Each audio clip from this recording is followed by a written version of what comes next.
maritime en priorité. Un requérant nous sollicite concernant un nageur en grande difficulté au niveau des rochers à l'aplomb du musée océanographique parlé. De Golfe 7, je vous reçois un nageur en difficulté au niveau des enrochements sous le musée. On part immédiatement avec le Saint-Georges. En principauté, ils sont en quelque sorte les gardiens de la mer et s'assurent que le calme règne, prêt à intervenir au moindre signe de détresse. La division de la police maritime et aéroportuaire a pour mission de veiller quotidiennement au bon fonctionnement de la vie maritime monégasque. Des patrouilles de nuit viennent dorénavant améliorer le dispositif de prévention. Ce sera justement pour prendre en compte des personnes qui pilotent des jet skis, qui pilotent des embarcations et qui pourraient être susceptibles d'avoir consommé de l'alcool, des produits stupéfiants ou de bien ne pas respecter non plus la vitesse qui est imposée dans certaines profondeurs au niveau de nos eaux. Des fonctionnaires qui vont pratiquer ce qu'on appelle le contrôle à l'abordage, c'est-à-dire bord à bord et demander les pièces d'identité, vérifier le comportement des personnes et donc développer cette politique de prévention, y compris dans le domaine de la mer.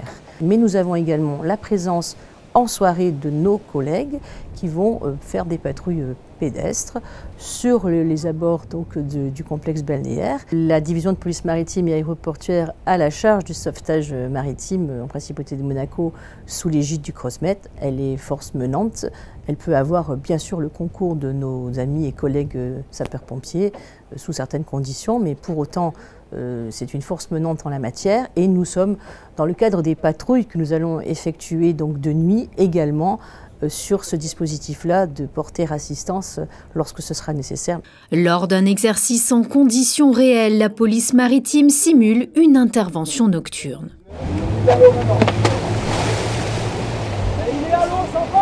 Dans une mer paisible, un nageur semble en difficulté et n'arrive pas à rejoindre le rivage près du musée océanographique. L'homme semble épuisé et lutte pour rester à la surface. À bord du Saint-Georges, les policiers repèrent la victime.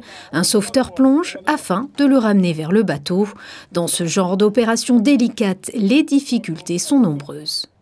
La difficulté majeure, c'est la nuit. La nuit, la visibilité est bien sûr fortement diminuée. On peut être surpris par des déchets sur la surface de l'eau et ça nuit à la rapidité de l'intervention et de la projection sur site. C'est souvent dans des mers beaucoup plus difficiles qu'on est amené à intervenir. Parce que dans des mers difficiles, les gens sont facilement surpris par le ressac, par les vagues et emportés. Là aujourd'hui, dans ce cadre d'exercice, c'est sûr que les conditions de mer étaient plutôt favorables. Grâce à l'intervention rapide et coordonnée des équipes du CROSMED et de la division de la police maritime et aéroportuaire, cette opération de sauvetage en simulation s'est conclue avec succès. Oui, CROSMED, la police maritime, c'est pour vous aviser que la personne a été recueillie. Elle nous a signé une décharge. Et donc elle a été laissée libre de regagner son domicile. Donc tout est rentré dans l'ordre, on a regagné le port et nos autorités sont avisées.